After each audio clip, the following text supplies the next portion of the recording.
क्या धन और व्यवसाय की आकांक्षा आध्यात्मिक यात्रा में बाधक है?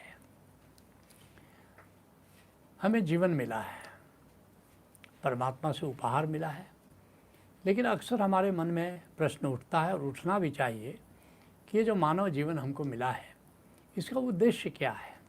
क्या ये निरुद्देश्य है? कैसे जीवन जीना है? इसके लिए हमारे ऋषियों ने कहा है कि हमारे जीवन के 4 उद्देश्य हैं और चारों भी अंतर संबंधित हैं। क्या क्या है? अर्थ, अर्थात पहले धन अर्जित करना है। दूसरा क्या है? धर्म, अर्थात जो धन हम कमाते हैं उसका कुछ हिस्सा, दशांश जिसको संतों ने कहा है, ये परोपकार में लगाना है। परोपकार अर्थात पुण्य, अर्थात दूसरे की सेवा, अस्तित्व की सेवा, बंधों की सेवा, तो सेवा में, परोपकार में लगाना है। और जो शेष राशि है, कहो जैसे व्यवहारिकता के लिए कह रहा हूँ कि 90% जैसे है, तो काम, तीसरा पुरुषार्थ है काम। काम का क्या मतलब हुआ? हमारी इच्छाएं हैं, हमारी आवश्यकताएं हैं, हमारा परिवार है, उनका भरण पोषण करना है, बच्चों को पढ़ाना है, लिखाना है, तो उसमें लगाना है, जीवन यापन के लिए लगाना है। लेकिन यहाँ रुक नहीं जाना है। हमारा ऋषि कहता है कि हमारा जो फाइनल, जो अंतिम उद्देश्य है वह है मोक्ष। मोक्ष क्या है हम आगे बताएंगे। तो ये 4 हमारे जीवन के उद्देश्य निर्धारित किए हैं हमारे ऋषियों ने, जिन्होंने सत्य को जाना, जिन्होंने परम सत्य को जाना, उन्होंने जीवन के 4 उद्देश्य निर्धारित किए हैं। इसी को ओशो कहते हैं जोरबा द बुद्धा। एक नया नाम दिया है, कहते हैं कि नया मनुष्य का निर्माण मैं करना चाहता हूँ, और उसका नाम वो कह रहे हैं जोरबा द बुद्धा। जोरबा द बुद्धा का क्या मतलब है? जोरबा एक ग्रीक कैरेक्टर है, एक उपन्यास का, जो भौतिक समृद्धि का प्रतीक है। कहते हैं कि मैं चाहता हूँ कि मेरा सन्यासी भौतिक रूप से, आर्थिक रूप से वैभवशाली हो, समृद्ध हो, लेकिन यहाँ रुक नहीं जाए, बल्कि वो बुद्ध भी हो। गौतम बुद्ध ज्ञान के प्रतीक हैं, तो दोनों का समन्वय हो, जिसमें दोनों का संगम हो, उसको कह रहे हैं ओशो जोरबा द बुद्धा। और इस तरह कहते हैं कि धन और ध्यान विपरीत नहीं है, बल्कि दोनों एक दूसरे के पूरक हैं, कम्प्लीमेंट्री है। हमारे ऋषियों ने भी ये बात बार बार कही है। हमारा एक ऋषि कहता है, विद्या ददाति विनयम। जो विद्या अर्जित करो, जैसे स्टूडेंट हो, पढ़ने जाते हो, पढ़ते हो, लिखते हो, कहते ये कि इससे क्या होता है? ये तुम्हारे भीतर एक शील पैदा होता है, एक नम्रता पैदा होती है। और विनया ददाति पात्रताम, यह जो विनय है, यह जो शील है, वो पात्रता पैदा करती है। विद्या ददाति विनयम, विनया ददाति पात्रताम, पात्रत्वाद धनो आपनोति। और वह जो पात्रता पैदा करती है, जो क्षमता पैदा करती है, जैसे तुम पढ़ते लिखते हो 25 साल की उम्र तक, तो तुम अब धन पैदा करने में समर्थ हो जाते हो। और धनात् धर्मः ततः सुखम, उस धन से क्या तुम धर्म कर सकते हो। जैसे मैंने बताया ना, 4 पुरुषार्थ में पहला अर्थ है, दूसरा धर्म है। और धर्म से क्या होता है? अब सुख पैदा होता है, अब वैभव आता है, अब ऐश्वर्य पैदा होता है। तो सभी ऋषियों ने धन की अनिवार्यता पर जोर दिया है। अब जानते हैं कि फिर मोक्ष क्या है। ये चौथा पुरुषार्थ जिसको मैंने कहा मोक्ष है। लेकिन मोक्ष जानने के पहले हमको ये जानना ज़रूरी है कि बंध क्या है। तो बंध अतृप्ति है। हम यहाँ पर आते हैं और क्या हमारा उद्देश्य ऋषियों ने कहा? मोक्ष। मोक्ष क्या है? अब हमको अपने सुख के लिए बाहर किसी चीज़ पर निर्भरता की ज़रूरत नहीं है। हम भीतर तृप्त हैं, हम तृप्त हैं। अब भाग दौड़ नहीं है, अब कोई मृग मरीज का नहीं है। परमात्मा ने जो जितना दिया वो काफ़ी है, और भीतर ही आनंद है। उस आनंद को, उस तृप्ति को जब आप जान लेते हो, तो उसको कहते हैं आत्म तृप्ति। उसको कहते हैं आत्म तृप्ति कहते हैं। तो जब तक वो तृप्ति न मिल जाए, तो हमारे जीवन में 6 विकार पैदा होते हैं, 6 बंध पैदा होते रहते हैं। क्या है? काम है, क्रोध है, लोभ है, मोह है, ईर्ष्या है, द्वेष है। ये 6 बंध हैं। लेकिन ये 6 बंध का जो कारण है वो क्या है? अतृप्ति है। इसलिए मोक्ष को इस तरह भी परिभाषित कर सकते हो, आत्म तृप्ति ही मोक्ष है। जिस दिन हमारे जीवन में तृप्ति आ जाएगी, भीतर के आनंद तत्व से हम परिचित हो जाएंगे, उस दिन तुम तृप्त हो गए। और जब तृप्त हो जाएगी तो तुम्हारे जीवन से ये काम, क्रोध, लोभ, मोह, ईर्ष्या, द्वेष यूँ ही विदा हो जाएगा।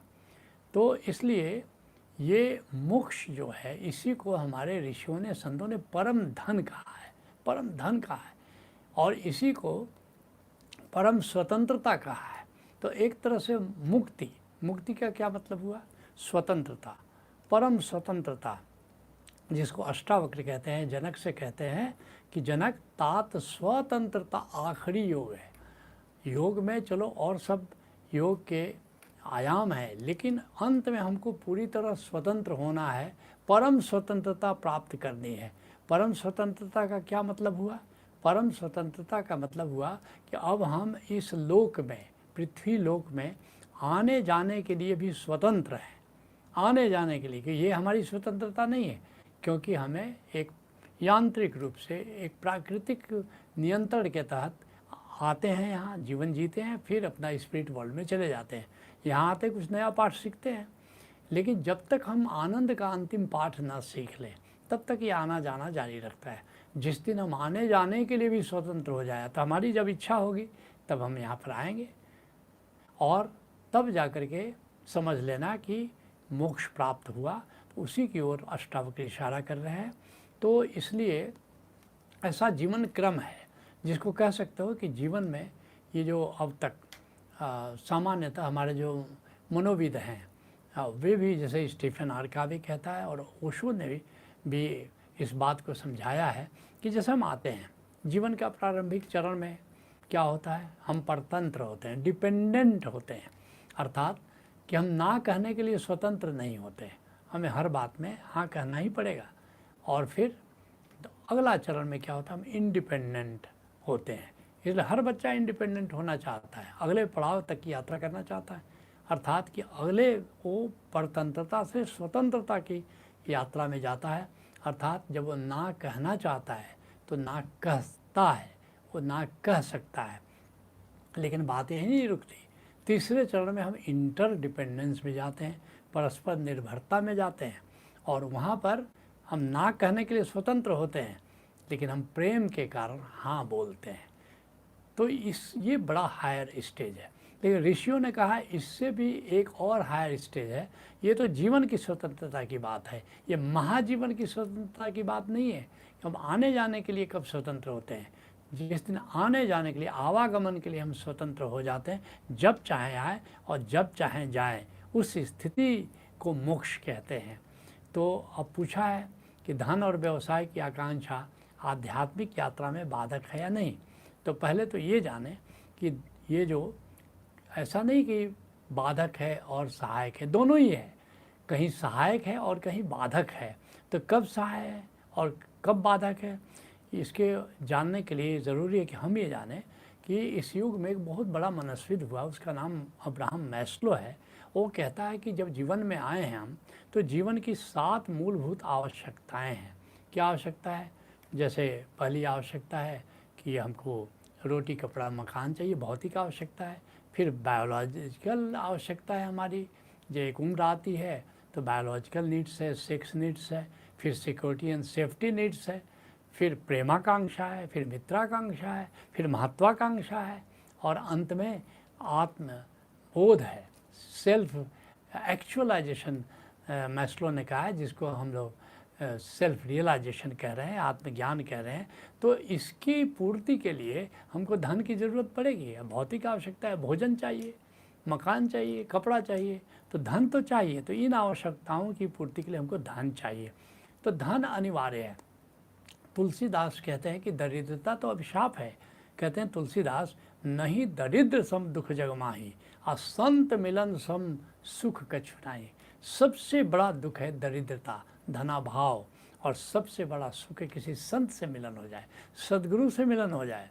कबीर साहब भी कहते हैं, साईं यतना दीजिए जामे कुटुंब समाए, और मैं भी भूखा ना रहूं साल न भूखा जाए। कबीर साहब खुद कह रहे हैं कि धन तो दो, इतना तो दो कि हमारा जीवन चले, और कोई अतिथि आ जाए, कोई मेहमान आ जाए, कोई साधु आ जाए, तो हम उसका स्वागत कर सकें।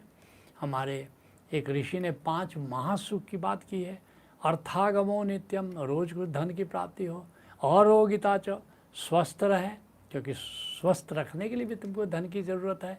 प्रिय च भार्या प्रियवादिनी च, पत्नी प्रिय हो, प्रिय बोलने वाली हो, ज़रा मुश्किल है मगर अगर मिल जाए तो महासुख है। और फिर क्या है कि वशस्य पुत्र, पुत्र ऐसा हो कि आज्ञाकारी हो। और अर्थकरी च विद्या, ऐसी विद्या तुम्हारे पास है कि जब चाहो जहाँ जाओ, विदेश में भी जाओ तो अर्थ प्राप्त कर सको। तो इसके लिए धन की ज़रूरत है। और कहाँ सहायक है, जब धन साधन की तरह तुम प्रयोग कर रहे हो, जैसे मैंने कहा कि तुमको भोजन चाहिए, कपड़ा चाहिए, मकान चाहिए, और तुम धन का प्रयोग साधन की तरह कर रहे हो, साधन की तरह धनार्जन कर रहे हो, तब ये मोक्ष में सहायक है। लेकिन जब साध्य हो जाए धन कमाना, अब धन कमाना तो बहुत लोगों का होता है, धन कमाए जा रहे हैं, क्यों कमाए जा रहे हो इतना भाई? तो अगर धन साध्य की तरह हो जाए तो निश्चित रूप से ये साधना में बाधक है। तो पूछा है कि आध्यात्मिक यात्रा पे बाधक है या सहायक है। तो आध्यात्मिक यात्रा क्या है?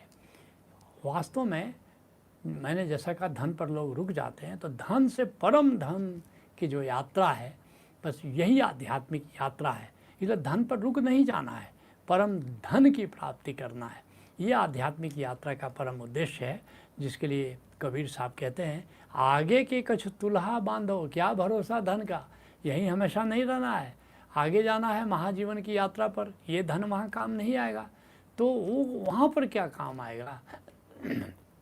नाम की पूंजी अर्जित करो, कुछ ज्ञान अर्जित करो, ये महाजीवन की यात्रा में काम आएगा।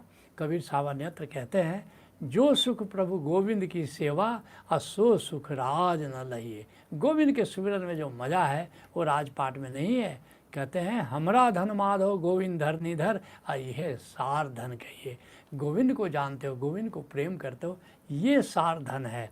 अगन न दहे पवन नहीं मगने, वो सार धन कैसा है, वो परम धन कैसा है? अग्नि नहीं जला सकती, उसको हवा तोड़ कुछ बिगाड़ नहीं सकता, तोड़ फोड़ नहीं कर सकता।